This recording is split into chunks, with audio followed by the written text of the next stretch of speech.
না এখানে দেখাচ্ছি রেডি রেডি রেডি ওই সাইডে গেছে মাথা পেটিটা খোল বাজা দেখি না না ওনাকে বাজাতে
কি পুরুলিয়া পুরুলিয়া ফিলিং হচ্ছে তো?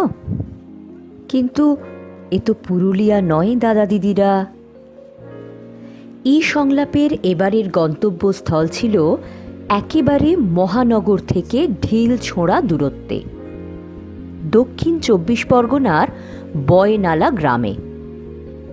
গেছিলাম জয়শ্রী দিদি মানে জয়শ্রী ভট্টাচার্যের কাছে, বলা ভালো তাঁর স্বপ্নের জালবোনা কারিগরদের কাছে। কি যে ভালো একটা দিন যাপন করেছিলাম, তাই আপনাদের সাথে শেয়ার করার কথা মনে হলো শহর কলকাতার গা ঘেঁষা এমন একটি প্রান্তিক জায়গার প্রান্তিক মানুষদের নিয়ে জয়শ্রী দিদি ও তাঁর প্রজ্ঞা কালচারাল সেন্টার নিরলস পরিশ্রম করে অন্য রকম থিয়েটার চর্চার মাধ্যমে নিঃশব্দে কেমন কাজ করে চলেছেন তার সাক্ষী আপনাদেরও থাকা উচিত। পথে আমাদের সহযাত্রী ছিলেন দিদিমণি বৃতি এবং মাস্টারমশাই প্রদ্যুৎবাবু। ও আর একটা কথা না বললেই নয়, কিন্তু এই সংলাপ আজ পর্যন্ত যত জায়গায় গেছে সকলের কাছেই প্রাণের আদর পেয়েছে। জয়শ্রী দিদিও তার ব্যতিক্রম নয়। তবু এ আদর এই সংলাপের কাছে বড় অন্য মাত্রার, অন্য রকম হয়ে থেকে গেল। আমাদের সাথে থাকুন, দেখতে থাকুন, অনুভব করতে থাকুন একেবারে শেষ পর্যন্ত।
জোহার মানে নমস্কার। নমস্কার। আচ্ছা আচ্ছা, আমাদের তরফ থেকেও জোহার আপনাদের।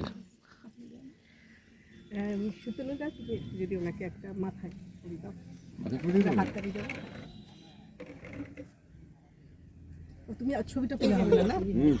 আচ্ছা আমি পড়ে দিচ্ছি, আমি পড়ে দিচ্ছি। আচ্ছা ছবি আমার না, আমি বিজয় আয়, বিজয় আয়, বিজয় পড়া। হ্যাঁ বিজয় পড়া, বিজয় পড়া হচ্ছে দাদাকে পড়া, আমি দাদাকে পড়ে দিচ্ছি।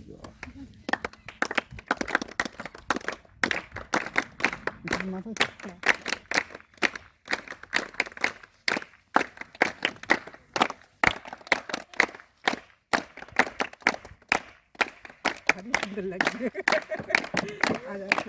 সুস্মিতা, জয়ন্ত,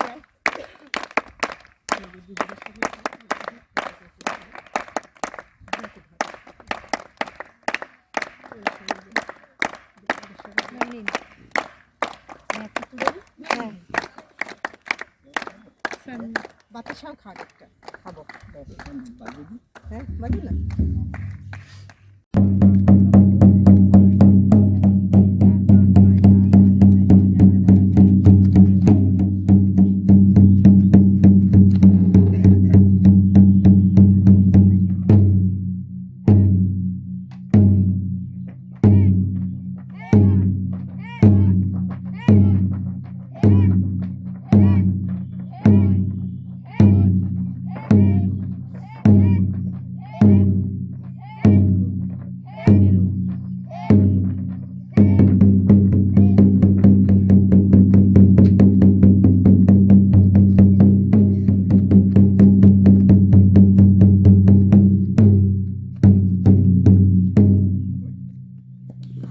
সাঁওতাল বিদ্রোহতে যেটা হয়েছিল, সাঁওতাল বিদ্রোহতে যে ইংরেজ, ওরা তো সাঁওতালরা অনেক জমি ফসল সব ফলাতো, এবং সেগুলো তখন যখন জমি ফসল যদি ফলায়, জমিতে যদি ফসল ফলায়, তাহলে ওদের যখন উদ্বৃত্ত হচ্ছে সেটা নিয়ে ওদের আনন্দ থাকবে, ওদের গান থাকবে, ওরা যে বিক্রি করতে যাচ্ছে সেইটা থাকবে। তা সেইটার যে ধরুন সিনটা শুরু এবং শেষটা আপনারা দেখলেন, ওই যে ঢেকির যে জায়গাটা, ওইটা দিয়ে সিন শুরু হবে, সিন শেষ হবে। এবারে সিন শুরু এবং শেষের যদি রিদম যদি বেঁধে দেওয়া যায়, তাহলে কিন্তু সিনের মাঝখান হয়ে যায়।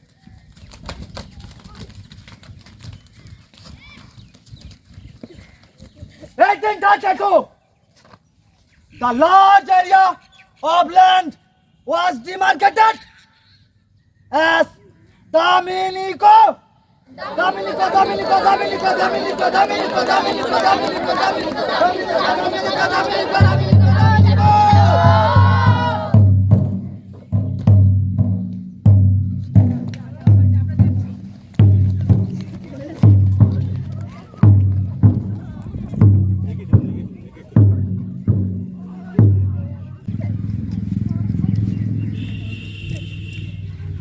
ব্রিটিশরা আমাদের এই জায়গা দিয়েছিল, আর কি না ডেকে এনে দিয়েছিল। আর কি বলেছিল? বলেছিল যে এই জায়গা তোমাদের, আপনারা চাষ করুন, বন জঙ্গল কেটে ঘর বাঁধুন, কোনো খাজনা লাগবে না, কোনো খাজনা লাগবে না। কিন্তু এখন কি হচ্ছে? এখন কি হচ্ছে? আমরা খাজনা দিচ্ছি, আর সেই খাজনা এমন ভাবে জড়িয়ে যাচ্ছি, সেটা আর জীবনে শোধ হচ্ছে না। আমরা দিতেই আছি, আমরা দিতেই আছি। আর একটা কি কথা, ওই যে আমাদের বানুয়া বসে আছে, ওর ঠাকুরদা যখন মারা গেল, তখন জমিদার সেধে এসে বললেন, এই নে বানুয়া এই নে, ওই নে। বানুয়ার বাবাকে দিল 10টি টাকা, বললেন তোমার বাবা সমাধি করো। সেই 10 টাকার সুদ তারা এখনো খেটে যাচ্ছে। বানুয়ার বাবা গেল সেই বেগার খাটতে, তার ছেলে বানুয়া যাচ্ছে, এখন তার নাতিও যাচ্ছে। বলুন,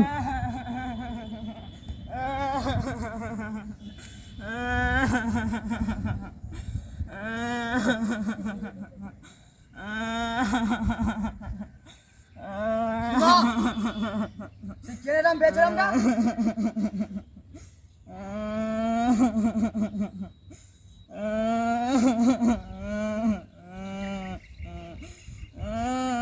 বলতে যদিও খারাপ লাগছে, এখন এখন ইংরেজরা আমাদের মা বোনদের উপর অত্যাচার করছে, মা বোনদের উপর নজর দিয়েছে তারা। এই অত্যাচার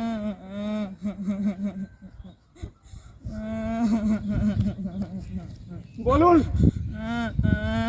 আপনারা বলুন, এই অত্যাচার আর কদিন সহ্য করবেন?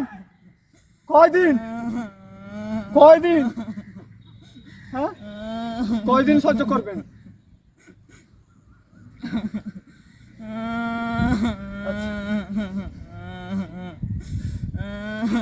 আরো আছে, তারপর আসি কেনারাম বেচারামের গল্প। যখন যখন আমরা মাল বিক্রি করি, যখন আমরা মাল বিক্রি করি, মাল দিতেই থাকি, দিতেই থাকি, দিতেই থাকি, দিতেই থাকি, তবু আমাদের কুলোয় না ওজনে, আমাদের কমই পড়ে মাল। কিন্তু ওরা যখন বিক্রি করে এইটুকু, আমরা যখন এতটা দিই ওরা তখন এইটুকু দেয়, এইটুকুতেই ওজনে গুলিয়ে যায়। এটা কি করে হয় বলুন, আপনারা বলুন। এই অত্যাচার আর কয়দিন সহ্য করবেন? কয়দিন সহ্য করবেন?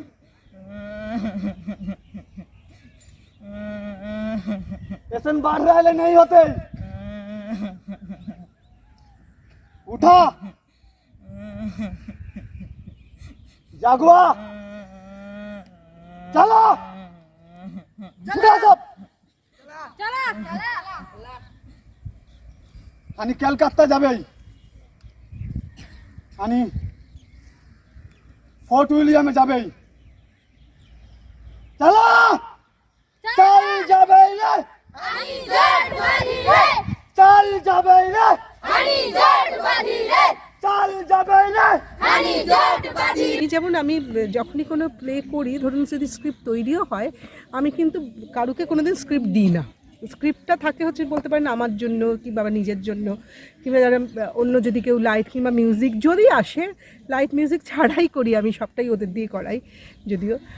তো সেটা হচ্ছে আমাদের জন্য, সিনিয়রদের জন্য, যেটা হচ্ছে আমি কিন্তু ওদের দিয়ে তৈরি করাই সবকটা। আমি মুখে মুখে সিচুয়েশন বলতে বলতে যাই। ইনফ্যাক্ট ডায়লগ, এই যে আজকে এইখানে যে ভোগনাডি, যেখানে সিধু কানু বসে মিটিং করেছিল, 10,000 সাঁওতালদের নিয়ে ডেকে মিটিং করেছিল, সেটা আমাদের এখানে যেহেতু এইরকম স্পেসটা রয়েছে, যে মাটি ফেলেছে মাঠে, তা সেইটাকে আমরা এখন ইউজ করছি, বুঝতে পারছেন? তা সেইখানে এবার ও যে সংলাপগুলো বলছে, সেটা কিন্তু ওকে কোনো সংলাপ লিখে দেওয়া হয়নি, কোনো স্ক্রিপ্ট দেওয়া হয়নি, মুখে শুধু ঘটনা বলেছি, ও বলছে। এবং এটা বলতে বলতে ধরুন এইটা আমাদের চলছে 1 সপ্তাহ 10 দিন ধরে, এটা হতে হতে হতে হতে ওর একটা জিনিস বুঝতে শুরু করবে, ও নিজে বুঝতে পারবে যে কোনটা বলবো কোনটা বলবো না। ইনফ্যাক্ট যদি আরও যদি কিছু বলানোর হয়, সেগুলো আমরা বলতে বলতে যাব, এই কথাটা মনে হচ্ছে দিলে ভালো হয়, এই কথা মনে হচ্ছে এটা বললে ভালো হয়, এইটার পর এটা গেলে ভালো হয়। তাহলে কি হয়, ওই নিজের মতন করে ওর যেটা তৈরি হবে, সেটা প্রথম কথা যখন হয় তখন ভীষণ লাইভ লাগে পুরো দেখতে, পুরো বিষয়টা। আর আপনার বাচ্চারা ভীষণ, ছেলেমেয়েরা ভীষণ কনফিডেন্ট থাকে, কারণ ওর কোনো মুখস্থ করে ভুলে যাওয়ার ভয় নেই এখানে। এবারে সেইটা আমি ওই ইম্প্রোভাইজ প্লেই বলতে পারেন, ওটাই আমার জনার, আমি ইম্প্রোভাইজ প্লেই করি। এবারে কাজটা শুধু আমার থাকে যদি ধরিয়ে দেওয়া, এটা হতে সেজন্য তৈরি হতে সময় লাগে, কিংবা তৈরি হওয়ার সময় বুঝতে পারা যায় না ইনফ্যাক্ট কী হচ্ছে। যেমন ধরুন ওই সিনটা দেখলে মনে হলো ওটা সিন, ওটা সিন না, ওটা অ্যাকচুয়ালি সিনের স্টার্টিং অ্যান্ড এন্ড। ওই যে ওরা দৌড়চ্ছে মানে সিনের রিদম পেয়ে যাবে ওরা ওটাতে। তার মাঝখানে আমাদের কেনারাম বেচারামের সিন থাকবে, সেগুলো সব টুকরো টুকরো। যে বিক্রি করতো ওরা বড় বাটখারা, মানে ছোটো বউ খুশি হবে রে বলে ছোটো বাটখারা, বড় বউ খুশি খুশি হবে রে বলে বড় বাটখারা দিত। ওদের শুধু এখন ফুলোঝানুর গল্প বলছি বারবার, ওদের রিহার্সাল যেমন ধরুন সকাল থেকে বিকেল অবধি হয়, শুধু ওদের গল্প বলি, একটু করে গল্প বলি, পুরো গল্প বলি, আবার খানিকটা চল এই পোর্শনটা করব, বলতে থাকি, ওরা করতে থাকে, ওরা নিজেদের মতন করেই করে। এবার আমরা যেটা করি, মানে আমি যেটা করি এখানে ধরুন যা পাওয়া যায় যে সময় সে সময় যা অ্যাভেলেবেল তাই দিয়ে করি। এবং কাঠ কিছু পড়েছিল এই জন্য কাঠগুলো ব্যবহার হচ্ছে, মাটিটা এরকম আছে বলে ব্যবহার হচ্ছে, যদি তো মাটি না থাকতো অন্য কোনোভাবে ভাবতাম। এই যে ওরা লুকোচ্ছে, মানে আমাদের এই যে খড় যেগুলো আগের বার ছিল সেই খড়গুলো তো আমরা নামিয়েছি, সেই খড়গুলো কিছু আমরা দিয়ে দিয়েছি লোকজনকে, ওরা কাজে মানে বাড়িটা দিতে জ্বালানি করেছে, কিছু খড় আমরা পেছনে রেখে দিয়েছি, ওই খড়গুলো দিয়ে ঢিপি মতন এখানে করা থাকবে, ওগুলো পেছনে ওরা হচ্ছে গিয়ে লুকোবে। তা সেটা অনেকটা বিশ্বাসযোগ্য ওদের কাছে এবং ছুটোছুটিটা অনেকটা মজারও। যেমন ধরুন আর একটা নাটক হয় আমাদের আগুয়ালি ঘাড়ি বলে, সেখানে এই জায়গাটা আমরা নৌকো করা হতো, যে নৌকোয় করে যেন আসছে, মানে মেয়ের বিয়ে ঠিক হয়েছে, আর ওইখানটায় আমরা ওই দুটো ওই দুর্গামণ্ডপ আর বাসার মাঝখানের অংশটায় আমরা রান্নার জায়গা করতে পারি, এবং সেখানে লিটারেলি উনুন করে একটা হাঁড়িতে ডাল হয়, একটা হাঁড়িতে চাল ভাত রান্না হয়, আর এখান থেকে নৌকো আসে, মানে নৌকো করে বর আসে, ওখান থেকে ওটা মেয়ের বাড়ি থেকে এসে ওরা নৌকোটা করে। এবার সেদিন দেখলাম যে ওই যে যেখানটা দেখছেন ওটা রয়েছে, ওইখানটায় জল জমে বৃষ্টি হলে, তো আমরা বললাম নৌকো ওখানে পেছনে সরাবো, এবং দিদি অনেক দূরে দেখবে কী করে দর্শক, মানে আমার দায়িত্ব, আমি দর্শককে বলবো দেখো, আমি যেভাবে হোক দর্শকে থাকবো, তোরা ওটা কর, কিন্তু তোদের অনেকক্ষণ ওটা কন্টিনিউ করতে হবে। কিছু করিনি, ঠিক জল রয়েছে, জল যেখানে শেষ হয়েছে সেইখানটায় আমি এটা ওই নৌকোর মতন শুধু ওই সামনের দিকটা কালো কাপড় আমরা দিয়ে দিয়েছি, হ্যাঁ, আর একজন দাঁড় টানছে, আর বাকিরা সব সমানে এরকম করছে, আর পাল রয়েছে, একটা পাল আমরা বাঁশ দিয়ে সাদা কাপড় দিয়ে করে দিচ্ছি, আর তুললে নাড়ালেই ওটা এরকম ফুলে যায়, দেখতে খুব সুন্দর লাগে। সবাই দর্শককে বলেছে ওইদিকে দেখুন নৌকো আসছে, সবাই এরকম তাকিয়েছে, তারপরে সবাই এদিকেই দেখছে, আর ওদিকে দেখে না। তারপরে এইখানটা একটু কাদা ছিল, ওদের একটা আছে হড়কুচা বলে একটা আছে, হড়কুচা হচ্ছে যখন বর আসে তখন যদি ওই কাদা থাকে তাহলে ওই বরকে কাদায় ফেলে দেওয়া, কি নিজেরা কাদা মাখা, পায়ের মধ্যে বেরিয়ে পড়া, সেগুলো আছে।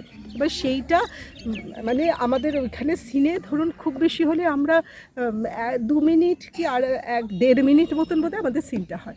সেদিন আর সিনটা শেষ হচ্ছে না, ওরাও করে চলেছে মনের আনন্দে, আমিও বারণ করে চলছে, দর্শকরাও এনজয় করছে।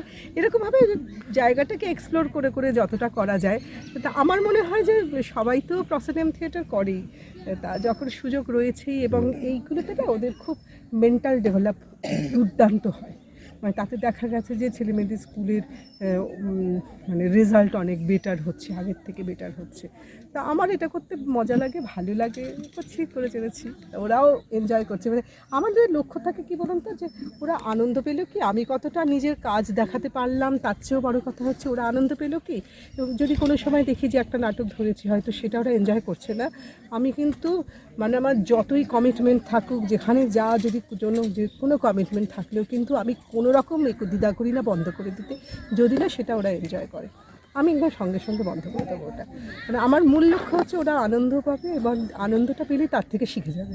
সেখানে কী শেখাবো সেটা বলার দরকার নেই, সেটা আমাদের ভেতরে থাকলেই হলো, সেটা ওরা মানে সেই এসেন্সটা ওদেরকে দেওয়াটা আমাদের কাজ। জয়শ্রী দিদি তার প্রজ্ঞা কালচারাল সেন্টারে থিয়েটার শিখতে আনুষঙ্গিক যা শেখা প্রয়োজন তার সবটুকু ব্যবস্থা রেখেছেন, এবং খুব সযত্নেই রেখেছেন। আর ছেলেমেয়েগুলোও খুব আনন্দ করে শেখে, সে নাচই বলুন, গানই বলুন, আর কবিতা বলুন।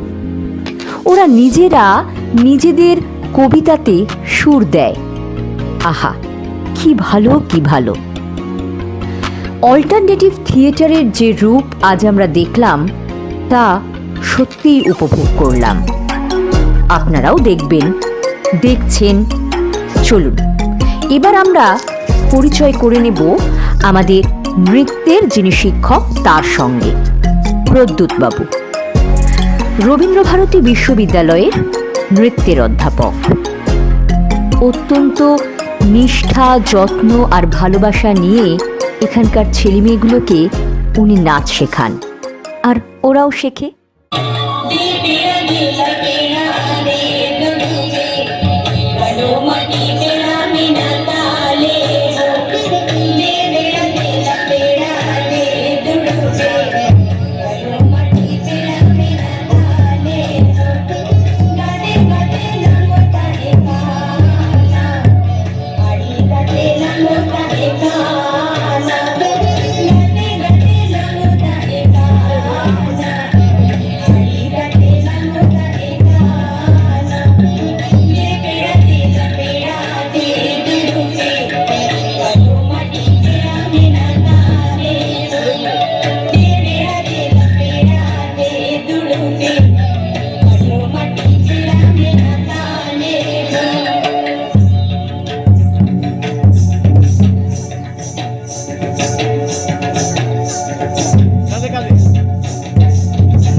বৃতি দিদিমণি রবীন্দ্রভারতী বিশ্ববিদ্যালয়ের সঙ্গীত বিভাগের ছাত্রী আর প্রজ্ঞা কালচারাল সেন্টারের গানের দিদিমণি। অদ্ভুত এক ভালোবাসা নিয়ে এখানে এসেছে, ব্যতিক্রমী তো বটেই। চলুন আজ বৃতি দিদিমণির আর তার ছাত্রছাত্রীদের শেখা গানের ঝলক আমরা সবাই মিলে দেখি আর উপভোগ করি। চলুন। এটি একটি পুরুলিয়ার পুজোর মজার গান। মাকে যাইতে দিব না কইলাসে ফিরে আ খেপাসি বিজ্ঞানে লিতে আলে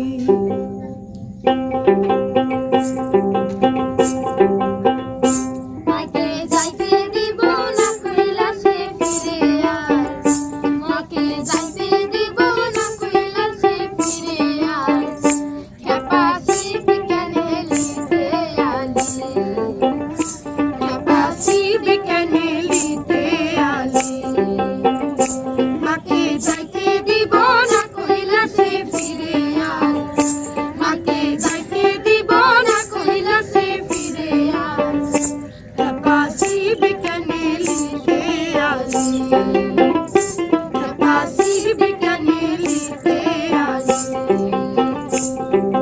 বড় সাপুর আইলো কাম রাঙা দিন মাকা কাম রাঙা দিন বিজ্ঞানে লিতে আলে খেপাসি বিজ্ঞানে লিতে আলে খেপাসি বিজ্ঞানে লিতে আলে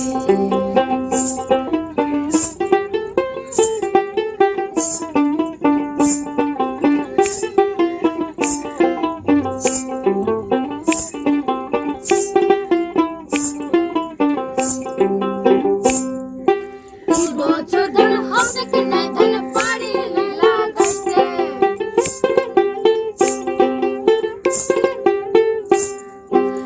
বছর ধন হবে কি নাই ধন পারি নাইলা গাইতে আমার গত আছে না হোক ফসল পারিব খাওয়াইতে আমার গত আছে না হোক ফসল পারিব খাওয়াইতে খেপাসি বিজ্ঞানে লিতে আলে খেপাসি বিজ্ঞানে লিতে আলে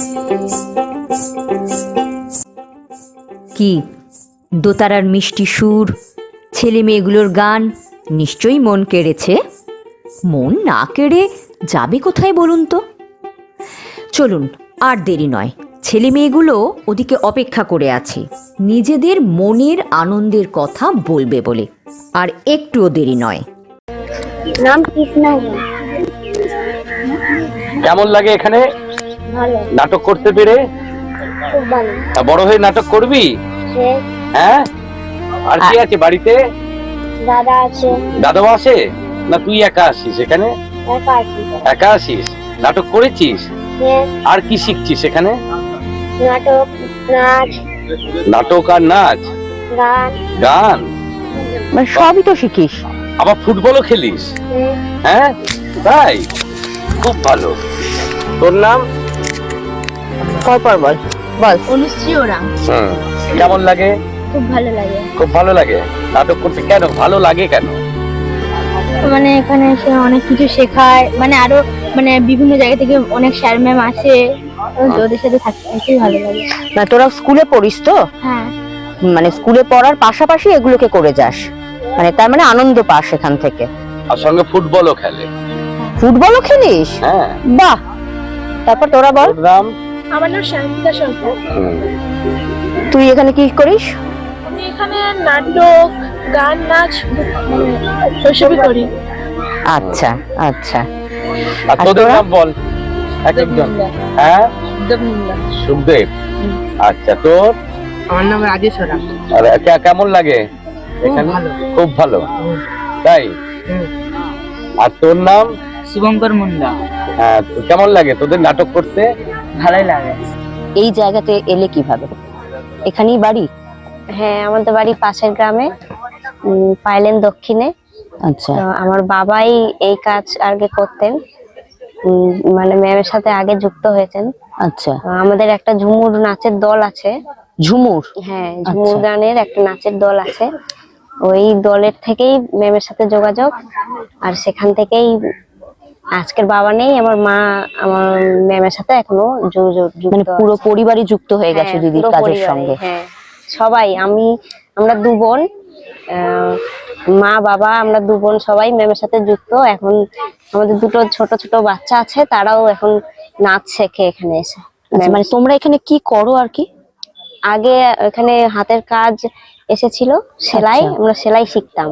আচ্ছা, হ্যাঁ, সেলাইয়ের সার্টিফিকেটও আছে আমাদের কাছে। ম্যামই যোগাযোগ করে দিয়েছিলেন, সেই স্যার এসে আমাদের সেলাই শেখাতেন। আর এখন? এখন এখন আপাতত কিছু করি না, কিন্তু যখন মাঝে মাঝে প্রোগ্রাম হয় ডাকে, তখন আসি। মানে অনুষ্ঠানে অংশগ্রহণ হ্যাঁ, করো কি এতে? অংশগ্রহণ করি। আচ্ছা আচ্ছা আচ্ছা, মানে আনন্দ পাও না খুব হ্যাঁ এখানে? হ্যাঁ, খুব আনন্দ হয়। বাচ্চা কাচ্চা সব এত কিছু শিখছে, দেখেও ভালো লাগে, আমরাও শিখছি। বেশ বেশ, খুব ভালো লাগলো কথা বলে। আমার নাম সুস্মিতা উরাং। আমার মানে এই সেন্টারের সাথে হয়তো আমরা কিছু শিখতামই না যদি আমরা গ্রামে থাকতাম। হয়তো হয় না, গ্রামে ছোট থেকে বড় হচ্ছে, বড় হওয়ার পর মা বাবা যদি ওরকম মানে সামর্থ্য না থাকে, বা ছেলে মেয়ে ছোট থেকে বড় হলে সবারই অবশ্যই পড়াশোনা কারো ভালো লাগে না, ঠিক আছে, হলো না, হয়তো এত বছর বয়স হয়ে গেছে, হয়তো আমি এখন নাটক করছি, নাচ করছি, গান করছি, এতক্ষণ হয়তো আমার বিয়ে হয়ে যেত, ঠিক আছে? তাই না? হ্যাঁ, এত ম্যামদের সাথে হয়তো মা বাবারা না দিলেও আমাদের ইচ্ছে হতো, তাই না, এটা হয়ে যেত। কিন্তু ম্যামদের সাথে যুক্ত হয়ে তারপর বুঝলাম না, মানে এই গ্রামের বাইরেও আরো দেশ আছে, সেগুলোকে আমাদের ঘুরতে হবে, বাইরের দেশটাকে চিনতে হবে। তার জন্য এইখানে যুক্ত হওয়ার পর বিভিন্ন জায়গায় গিয়েছি, সেখানে পারফর্ম করেছি, সেখানে পারফর্ম করার পর নিজেরাই অনেক সম্মান পেয়েছি। তখন থেকে ভালো লাগে না, এবার এইগুলো করা আমাদের জন্য দরকার। আমরা ম্যামদের সাথে যুক্ত হয়ে সব জায়গায় যাচ্ছি, সবার সাথে সম্মান, মানে সবাই আমাদের সম্মান দিচ্ছে, এগুলো খুব ভালো লাগছে আমাদের। তোরা ম্যাম বলে ডাকিস না? হ্যাঁ, জয়শ্রী ম্যাম বলে ডাকি। জয়শ্রী ম্যাম, আচ্ছা। মানে ম্যাম এসেছে 2018 থেকে, আমরা 2018 থেকেই এখন চলছে 23, আমরা 23 পর্যন্ত একদম এখন দিদির সঙ্গে লেপ্টে। একদম। হ্যাঁ, তাই না? হ্যাঁ, খুব ভালো লাগে থাকতে। খুব, মানে হয়তো একবার শুধু টাইম বললো, হ্যাঁ আজকে এই দিনটা 11টা থেকে 2টো পর্যন্ত, কখন 11টা বাজবে, কখন, শুধু আমরা শুধু টাইমটাকে জানতে চাই যে কখন 11টা বাজবে। বাড়ির সব কিছু ছেড়ে যেখানে আমাদের ম্যাম সেখানে আমরা। আচ্ছা, তোর থেকে যারা ছোট ধর, তাদেরকে কি বলবি? তুই তো বলছিস খুব অল্প বয়সে তোদের বিয়ে হয়ে যাওয়ার একটা রয়েছে আমাদের এখানে। এদিকে হচ্ছে আমাদের এটা হচ্ছে। হ্যাঁ, তা তোরা কি চেষ্টা করবি সেটাকে বন্ধ করার, বা কিছু একটা? আমরা তো চেষ্টা করবো বলে ম্যামের মাধ্যমেই আমরা সবকিছু করছি। যেমন এই নাটক বিভিন্ন জায়গায় গিয়ে করে, এই আমাদের গ্রামে করে সারা গ্রামের ছেলে মেয়েরা দেখতে আসে। এই নাটকের মাধ্যমে যদি যারা দেখছে তারা যদি একটু বোঝে, সেটাই, আর কিছু নয়। তোরা চেষ্টা চালিয়ে যাবি, তাই তো? পরে তোদের যারা ছোট ছোট ভাই বোন তাদের জন্য। হ্যাঁ, এখন বিকেল 4টে বাজে, আমরা খেতে বসেছি। আমরা ভেবেছিলাম যে সব পর্বের মতন এই পর্বটাও ঠিক সেইভাবে ইন্টারভিউ নেওয়া হবে, কিন্তু কি হলো সেটা আপনারা দেখলেন। তো আমাদের যাওয়ার সময় হয়ে এসেছে। তাও এই কর্মকাণ্ডের যিনি কর্ণধার, শ্রীমতী জয়শ্রী ভট্টাচার্য, তিনি এখনো সময় পাচ্ছেন না আমাদের ইন্টারভিউ দেওয়ার জন্য। মাঝখানে উনি তো কথা বলেছেন, আপনারা শুনেছেন, তাই খেতে খেতে ওনার সঙ্গে একটু কথা বলে নেব। দিদি, আপনার সংগঠনের নামটা এবং কবে থেকে কিভাবে আসলো? মানে আপনি তো আপনারা ঋতুপর্ণ ঘোষের শুভ মহরত দেখেছেন, বুদ্ধদেব দাশগুপ্তের উত্তরা দেখেছেন, এইসব সিনেমাতে দিদি অ্যাসিস্ট করেছেন। দিদি নিজে একজন ফিল্ম মেকার। তারপরও দিদি, আমি তুমি বলি, হ্যাঁ, হয়তো সকালবেলা ইন্টারভিউ নিলে আপনি বলতাম, বেলা গড়িয়েছে, সম্পর্কটাও গড়িয়েছে, এখন বেশ তুমি বলতেই স্বাচ্ছন্দ্য বোধ করছি। দিদি, কিভাবে, মানে ওটা তো একটা ভীষণ বড় আলোর জায়গা ফিল্ম, এবং এত বড় বড় মানুষজনের সঙ্গে তুমি কাজ করেছো, সেখান থেকে এরকম একটা প্রত্যন্ত গ্রামে এসে, এবং আজকে আমরা যা দেখলাম, এটা করতে তো সত্যি কথা বলতে একটা ধক লাগে, একটা অন্যরকম বোধের জন্ম হয়। এটা জাস্ট একদিনে হয় না। তোমার এরকম হলো কিভাবে? মানে একদম টালিগঞ্জ থেকে, অত আলো থেকে এরকম গ্রামে এসে এরকম গ্রামের মানুষদের সঙ্গে, ছেলে মেয়েদের সঙ্গে কাজ করায়, এটা হলো কোত্থেকে? অ্যাকচুয়ালি আমার কিন্তু শুরু থিয়েটারেই, ঠিক আছে, আচ্ছা। আমি থিয়েটারই শুরু, আমার একদম ছোটবেলা থেকে থিয়েটার করা, সুতরাং থিয়েটারটাই আমি আজীবন করে এসেছি। এবং থিয়েটার করতে গিয়ে আমি যেমন, আমার সৌভাগ্য যে আমি বিভিন্ন রকমের থিয়েটারের সঙ্গে পরিচিত হতে পেরেছি। আমি যেহেতু ন্যাশনাল স্কুল অফ ড্রামাতে টিআইতে ছিলাম, সেখানে ব্যারিজন, তারপরে সাইপ্রান জেপে, আরো অনেক যারা পরিচালকরা রয়েছেন তাদের সাথে কাজ করেছি। এবং হ্যাঁ, আমি ওই এনএসডিতে গিয়েই তখন ওই টিআই এর মাধ্যমেই প্রথম মানে স্ক্রিপ্ট ছাড়াও যে থিয়েটার হয়, অন্যভাবে করা যায়, সেইটা আমার একটা অন্য দিক খুলে যায়। সেখান থেকে বলতে পারেন দিল্লি থেকে আমার সেই এক্সপেরিমেন্টটা আর কি করাটা শুরু, কি আমার কাজ সেইভাবে শুরু হয়। তারপরে যখন কলকাতায় ফিরি আমি, তারপর তখন থিয়েটার করছি এবং সে সময় আমার বাবা মারা যান। আমি থিয়েটার করে তখন সার্ভাইভ করতে পারছিলাম না। সেই সময় ওই স্যালারি গ্র্যান্ট, প্রোডাকশন গ্র্যান্ট ছিল হয়তো, আমি জানতাম না। তা আমি প্রচন্ড মানে সমস্যায় পড়েছিলাম। তখন আমি ওই অফিস ক্লাব এই ধরনের কাজগুলো, বিভিন্ন গ্রুপে একটুখানি টুকটাক কাজ করা, এগুলো করতাম। তখন আমি খবর পাই যে এরকম আচ্ছা শুটিং এ টাকা পাওয়া যায়, এবং সেখান থেকে আমার অ্যাসিস্ট করা শুরু। এবং সেটা করতে করতেই বুদ্ধবাবুর কাছে কাজ করা, বুদ্ধদেব দাশগুপ্ত, ঋতুপর্ণ ঘোষ এবং রবি কিনাগি, এই তিনজন ডিরেক্টরের সাথে কাজ করা। এবং আমি কিন্তু কোনোদিনই, যখন আমি ফুল ফ্লেজেড মানে অ্যাসিস্ট্যান্ট ডিরেক্টর, মানে একদম ফিফথ অ্যাসিস্ট্যান্ট ডিরেক্টর থেকে আমি যখন চিফ অ্যাসিস্ট্যান্ট ডিরেক্টরও হয়েছি, আমি কিন্তু কোনোদিন থিয়েটারটা ছাড়িনি। মানে এমন হয়েছে, আমি ফিল্মের কাজ ছেড়েছি, আমাকে ডিরেক্টর বারণ করেছে যে না, তোমাকে আমি এই রিহার্সালে ছাড়বো না। আমি আগে থেকে বলে দিতাম আমার এই দিনে এই সময় রিহার্সাল আছে, কি আছে। এবং আমি হোল নাইট রিহার্সাল করতাম। মানে আমার গ্রুপের ছেলেমেয়েরা যারা আসতো, বড়রা ছোটরা সবাই, মানে রাত 11টায় রিহার্সাল শুরু, ভোর 4টে শেষ, আমি আবার রেডি হয়ে সকাল 7টায় কাজে বেরিয়ে গেলাম। এইরকম রুটিন ছিল আমার। আমার ভালো লাগার জায়গাটা সেটাই ছিল, থিয়েটারটা। শুধু আমি কোনোদিন থিয়েটার ছাড়িনি। এবং আমি থিয়েটারটা আমার কাছে কিন্তু শুধুমাত্র ধরুন ওই ফ্লাড লাইটের আলোটা ভালো লাগে অবভিয়াসলি, যখন আমরা সংলাপ বলি, যখন মঞ্চে প্রসিনিয়ামে দাঁড়াই, পুরো পুরো হল নিস্তব্ধ হয়ে রয়েছে, একটা মিউজিকের সঙ্গে ডায়লগস বলছি কিংবা পারফর্ম করছি, হাততালি পাচ্ছি, সেগুলো ভীষণ ভালো লাগে, ভীষণ ভালো লাগে। কিন্তু তারপরেও আমি তার বাইরে গিয়ে কিছু করতে চেয়েছি। আমার মনে হয়েছে যে সবাই তো এই থিয়েটারটা করে, কিন্তু আমি এই থিয়েটারটা তাহলে সবাই করছে কিন্তু অন্য থিয়েটারগুলো কেউ করছে না। আমার থিয়েটারটাকে মনে হয়েছিল যে একটা খুব বড় একটা টুল, একটা বড় মাধ্যম, যেটা দিয়ে আমরা সমাজের অনেক কিছু কাজ জাস্ট এরকম করে হয়ে যায়। মানে যে কথাটা, যে কাজটা আপনি বছরের পর বছর বোঝাতে পারবেন না, করাতে পারবেন না, হ্যাঁ, সেইটা কিন্তু আপনি পারফরমেন্স দিয়ে আপনি করিয়ে ফেলতে পারবেন। তখন থেকে আমার, ধরুন আমি রেড লাইট এরিয়ায় কাজ করা শুরু করি, আমি ডোয়ার্ফদের সাথে কাজ করি। আমার আর একটা দিক হচ্ছে, যেটা আমি এখনো করি, সেটা হচ্ছে ডিফারেন্টলি এবেলদের সাথে আমি কাজ করি। এবং ডিফারেন্টলি এবেল শুধু না, তারা মাল্টিপল। মানে আমার কাছে সবসময় আমি চ্যালেঞ্জ নিই। মানে ধরুন যে কাজটা কেউ হাত দিতে ভয় পায়, যে করবেই না, মানে সবাই বলে অসম্ভব, মানে যারা মাল্টিপল ধরুন এবং ডিফারেন্টলি এবেল মাল্টিপল, মানে আমি 61% অব্দিও যাদের এরকম রয়েছে, তাদেরকেও কিন্তু আমি নিয়ে কাজ করেছি। এবং ওরা বলে অসম্ভব, 40%-এর উপরে উঠলে ওরা মেরে দেবে, ওদের হাতে কোনো কাঁচের গ্লাস দেবেন না, কাঁচের বোতল দেবেন না, ওদের হাতে লাঠি দেবেন না, ওরা এসে মেরে দেবে।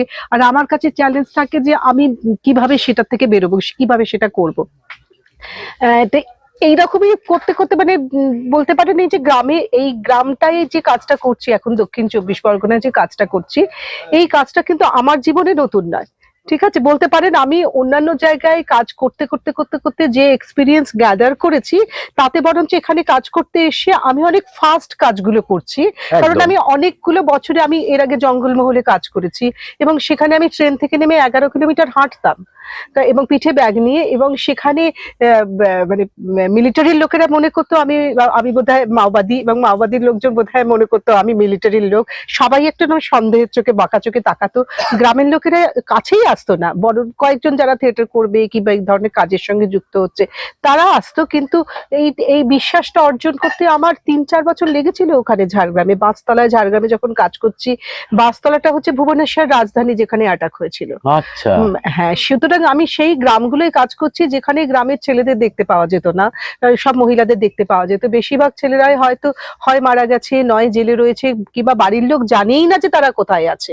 এইরকম তাদের কন্ডিশন।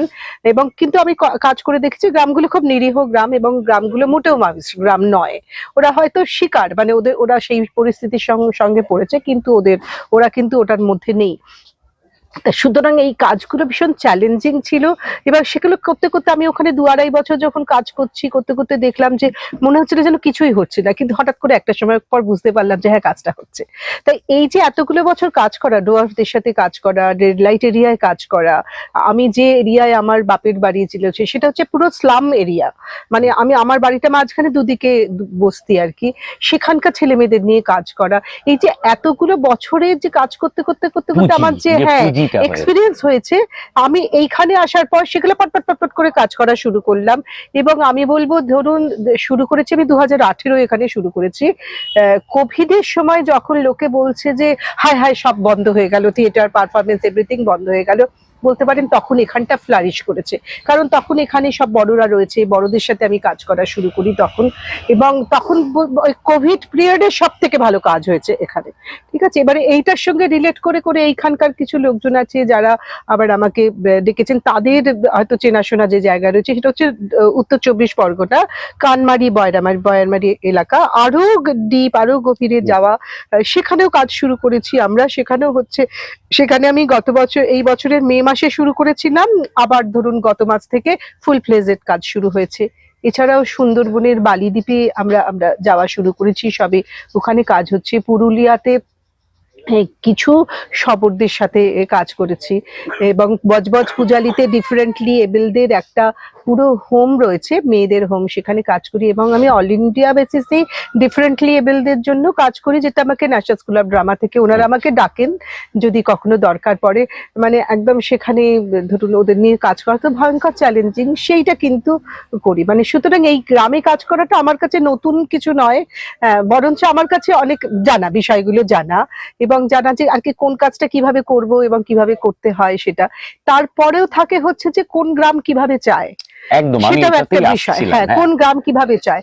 ধরুন এখানকার যে গ্রামগুলো, ধরুন আস্তে আস্তে তো প্রথমে একটা গ্রামে শুরু হলো, তারপরে সেখান থেকে আরো 2টো গ্রাম জয়েন করে 3টে গ্রাম হলো, তারপরে ধরুন আরো কয়েকটা গ্রাম জড়ো হলো, মোট 7টা গ্রাম জড়ো হলো। তখন আমরা একটা ফেস্টিভ্যাল শুরু করলাম আদি সপ্তপল্লব বলে, পরবর্তীকালে আরো 10টা গ্রাম জড়ো হলো। বলতে পারেন এখন যখন কাজ করতে করতে কিছু গ্রামের মানুষজন আসছে, কিছু গ্রামের মানুষজন আসছে না, মানে বিষয়টা এমন নয় যে সবটাই ভীষণ ভালো ভালো হচ্ছে, দারুণ হচ্ছে, এবং সবকিছুর রেজাল্ট আপনি একদম সত্যি 100 পাবেন। এবং যখন মনে করছি যে কাজটা করব, সেটা সবাই যা হলো সব ভুল পাল্টে গেল, একদমই বিষয়টা কিন্তু সেটা নয়। সুতরাং সেটার জন্য নিজেকে অনেক বুঝিয়ে রাখতে হয়, কারণ একটাতে আমরা তো মানুষ, আমি খুব সেন্সিটিভ মানুষ, সুতরাং একটা আশা করছি না এটা পড়াচ্ছি, আচ্ছা এই বাচ্চাটা পড়ার টাকা কষ্ট করে জোগাড় করলাম, আচ্ছা একে থিয়েটারের জন্য সাপোর্ট দেওয়া হচ্ছে, করা হচ্ছে, আচ্ছা এই বাচ্চাটা রেগুলার পড়বে, কিন্তু তারপর দেখা গেল সেই বাচ্চাটা পড়তে যাচ্ছে না, হয়তো বিয়ে করে চলে গেল, হ্যাঁ অল্প বয়সে বিয়ে করে ফেললাম, আমরা জানতেই পারলাম না, হয়তো এরকমও হয়, বিভিন্ন রকমের ঘটনা হয়, শুধু এরকম না বিভিন্ন ধরনের ঘটনা হয়, মন খারাপ হয় বই কি। বলবো যে ওই কাজ করছি আর সবকিছুই দারুণ সাকসেস, ওটা তো সিনেমাতেই হয়, হ্যাঁ ওটা কিন্তু বাস্তবে এরকম নয়, ওটা বাস্তবে কোনোদিন হয় না, কিন্তু সেইটা আমাদের মানতে খুব কষ্ট হয়। কিন্তু আমি ওটাকে বলতে পারেন আমার অন্যদের সাথে কতটা লড়াই চলে আমি বলতে পারবো না, আমার নিজের সাথে প্রতি মুহূর্তে, প্রতিদিন, প্রতিটা সেকেন্ড আমার নিজের সাথে নিজের লড়াই চলে। আমি বলতে পারেন প্রতি মুহূর্তে আমাকে দেখে যতটা কনফিডেন্ট মনে হবে, বলতে পারেন ভেতরে আমি ততটাই ভাঙি, ততটাই গড়ি নিজেকে। প্রতি মুহূর্তে আমার নিজের সাথে নিজের ঝগড়া হয়, যুদ্ধ হয়, আমি মানে মরজ হই, আমি আবার সেখান থেকে নিজে ওভারকাম করি।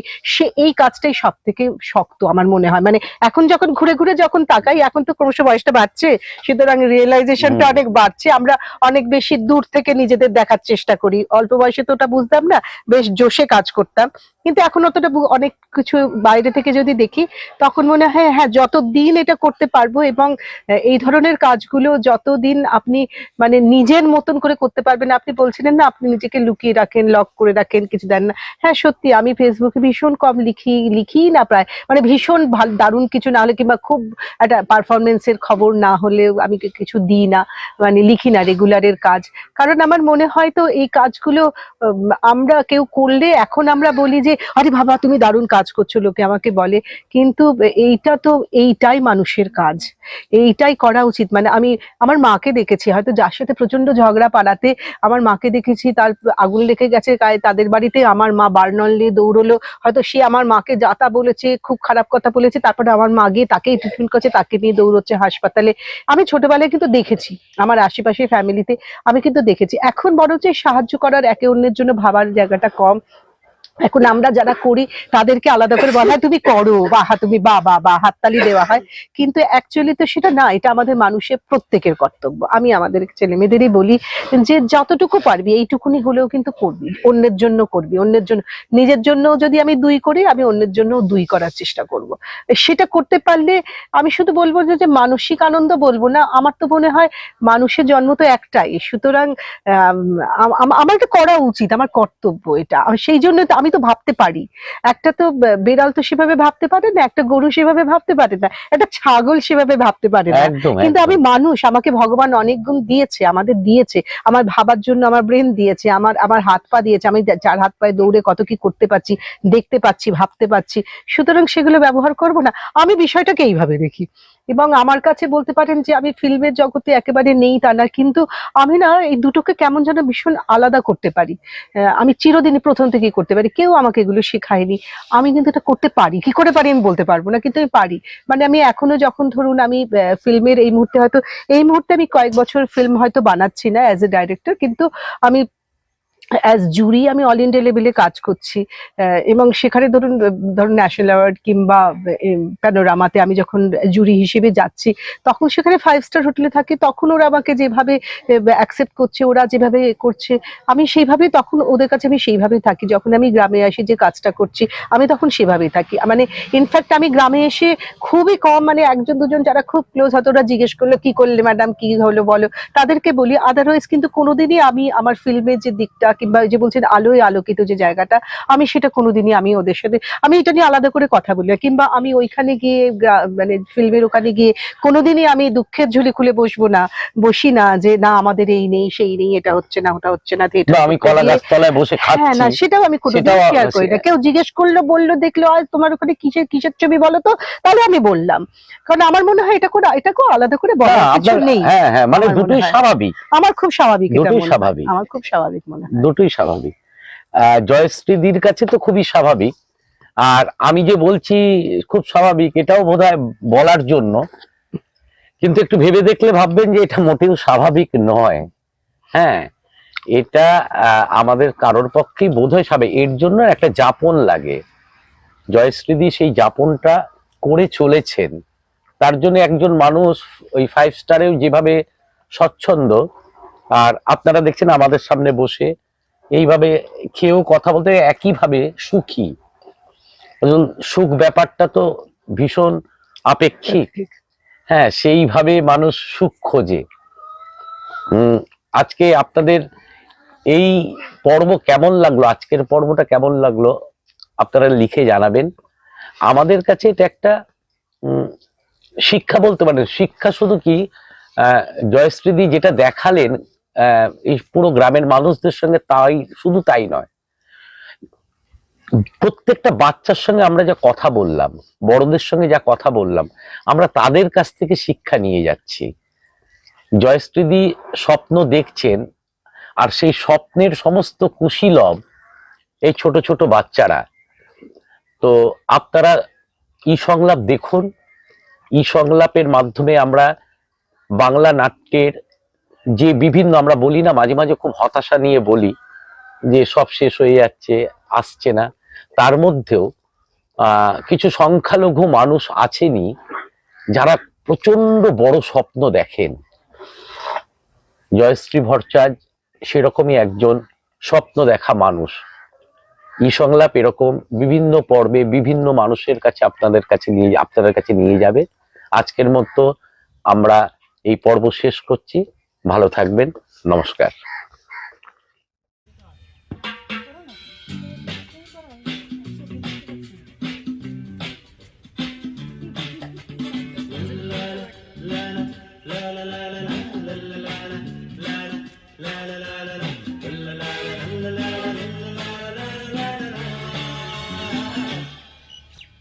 ভালো লাগে স্বপ্নের মায়া জাল বুনতে, ভালো লাগে ওই আকাশের তারা গুনতে, ভালো লাগে মেঘলা দিনে নিষ্পলকে রাম তরু খুঁজতে। বন্ধু বন্ধু ভালো লাগে স্বপ্নের মায়া জাল বুনতে, ভালো লাগে ওই আকাশের তারা গুনতে, ভালো লাগে মেঘলা দিনে নিষ্পলকে রাম তরু খুঁজতে। বন্ধু বন্ধু কাব্য করে লিখতে বসা কষ্ট সৃষ্টি গানে লেখা আন করা, লাগামী শব্দ সুরে ছুটে ফেরে যেন সাথে ঘোরা। কাব্য করে লিখতে বসা কষ্ট সৃষ্টি গানে লেখা আন করা, লাগামী শব্দ সুরে ছুটে ফেরে যেন সাথে ঘোরা। বুঝি দাও তবু মনোভাব, বুঝি দাও তবু মনোভাব, তার কথা ভাবি শুধু ভিতরের কল্পনাতে। ভালো লাগে স্বপ্নের মায়া জাল বুনতে, ভালো লাগে ওই আকাশের তারা গুনতে, ভালো লাগে মেঘলা দিনে নিষ্পলকে রাম তরু খুঁজতে। বন্ধু বন্ধু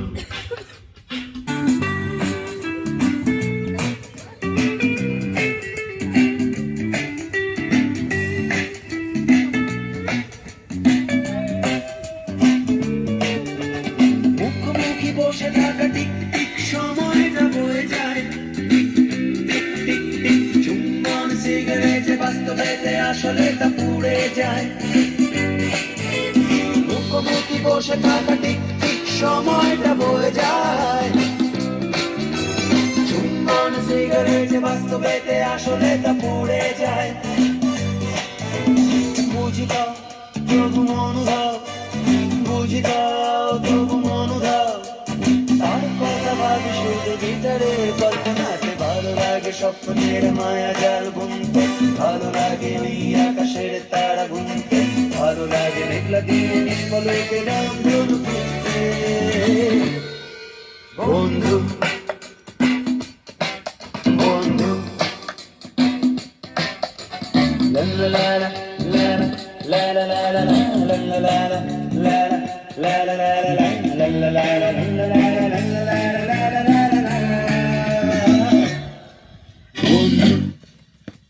ওই দেখো পড়ে পড়ে ঘুমোচ্ছে, রাত দিন কারি কারি ভাত গিলবে আর ঘুমোবে। ঘরের কাজটা কি করবে শুনে? তোর মা তো মাস গেলেই গুনে গুনে 1000 টাকা নিয়ে যাবে আমার থেকে। এই ওঠ ওঠ ওঠ ওঠ বলছি। এই রে বালতি, এই রে ছাতা, চটপট ঘরগুলো ঝাড় দিয়ে মুছে ফেল দেখে। তারপর বাসন মাজবি, তারপর রান্না করবি, তারপর কাপড় কাচবি, বুঝেছিস? আমার শরীরটা আজ ভালো নেই, এই ঘরটা কি ভীষণ অন্ধকার, একটাও জানলা নেই, টয়লেটটা কি নোংরা। বাহানা বানাচ্ছিস, বাহানা বানানো বের করে দেবো। চল চল কাজ কর, না হলে আজ তোকে অন্ধকার ঘরে বন্ধ করে রেখে দেবো। পাজি হতচ্ছাড়ি মেয়ে, কাজ না করলে না আজ তোর খাওয়া বন্ধ, এই আমি বলে গেলুম। আমার মা ভেবেছিল আমি লোকের বাড়ি কাজ করলে ভালো থাকবো, দুবেলা দুমুঠো খেতে পাবো, কিন্তু এ কোথায় পাঠিয়ে দিলে মা? মা মা আমি বাঁচতে চাই, খোলা আকাশের নিচে বাঁচতে চাই। মা তুমি শুনতে পাচ্ছ? মা মা গো তুমি শুনতে পাচ্ছ? আমি বাঁচতে চাই মা, আমি বাঁচতে চাই বাবা, আমি বাঁচতে চাই দাদা রে, আমি বাঁচতে চাই, আমি পড়াশোনা করতে চাই, আমি বড় হয়ে চাকরি করে নিজের গ্রামের নাম উজ্জ্বল করতে চাই। আমার এই বাজি কারখানায় কাজ করতে খুব ভয় করে। সব সময় মনে হয় যদি আগুন লেগে যায়। এই বাজি কারখানায় কাজ করতে আমার একটুও ভালো লাগে না। আমার দম বন্ধ হয়ে যায়, দম বন্ধ হয়ে যায়। এখানে কাজ করার আগে একটা চায়ের দোকানে কাজ করতাম। শীত, গ্রীষ্ম, বর্ষা সারাদিন শুধু এতো বাসন ধুতাম, ধুয়েই যেতাম। দোকানের মালিক দুপুরবেলা ভাত দিত ছুঁড়ে, আর রাতে এক টুকরো রুটি। খিদের জ্বালায় আমার পেট যন্ত্রণা করতো, আমি কাঁদতাম, চিৎকার করতাম। তারপর একদিন পালালাম। বাড়ি ফিরতেই মা খুব বকলো। দাদা, আমার নিজের দাদা, এই বাজি কারখানায় কাজে ঢুকিয়ে দিয়ে চলে গেল। কতদিন হয়ে গেল, কত মাস। দাদা আসে আর টাকা নিয়ে চলে যায়। একটার পর একটা দিন চলে যায়, একটার পর একটা দিন চলে যায়, একটার পর একটা দিন চলে যায়। একটার পর একটা ধরি, একটার পর একটা ধরি, এইভাবে এইভাবে ধরি, টিপে ধরি। তারপর ঘ্যাস করে আমার দু হাতে রক্ত ভরে যায়। আমার গা গোলায়, আমার মাথা ঘুরে, আমার বমি পায়, আমার দম বন্ধ হয়ে আসে। এই ছোট ছোট প্রাণীগুলোকে কাটতে আমার মায়া হয়। কসাইখানায় কাজ করতে আমার একটুও ভালো লাগে না। আমি সারাক্ষণ হাত ধুই। আমার মনে হয় এইখানে, না না না না এখানে, না না না না এখানে, না না, আমার সারা গায়ে রক্ত লেগে আছে। আমি বাঁচতে চাই, আমি খোলা গাছের নিচে বাঁচ। আমি খেলতে চাই, আমি গান বাজতে চাই, আমি রবি ঠাকুরের কবিতা বলতে চাই। আজিয়ে প্রভাতে রবির পর, চাঁদে বসিল প্রাণের পর। আমি কাজী নজরুল ইসলামের মতন বলতে চাই, দুর্গমগিরি কান্তার মরুন দুস্তার বারাবার, লঙ্ঘিতে হবে রাত্রি নিশীথে যাত্রীরা হুঁশিয়ার। হুঁশিয়ার হুঁশিয়ার হুঁশিয়ার। চলুন চলুন চলুন।